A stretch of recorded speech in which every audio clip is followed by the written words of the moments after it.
Essentially, there was a drone sort of hovering above the vessel for a little bit.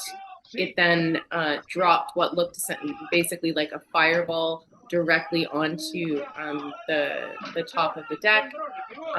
That resulted in quite a large fire. There were people sleeping within meters of the Are, attack. So it could have ended very, very differently. Very, very grateful and lucky that nobody was hurt and that the vessel doesn't look to have sustained any kind of severe infrastructural damage. They insist that the mission is to break the siege on Gaza, to draw attention through this work to the deliberate use of starvation as a method of war, which has now resulted in famine in Gaza. They're not carrying arms. They're not affiliated with terrorist organizations. They pose no threat to Israel. All of this is total obfuscation and absurdity.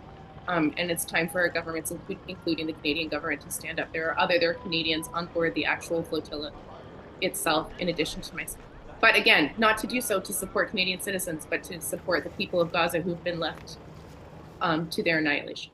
I think that broader context, as well as the attack on Hamas leaders, which Israel has now taken responsibility for in Qatar, just intensifies the importance of this mission and emphasizes how far the global community, how far our states, my own state, Canada, has utterly failed in holding Israel accountable for its multiple violations of international law, including international crimes, up to and including genocide.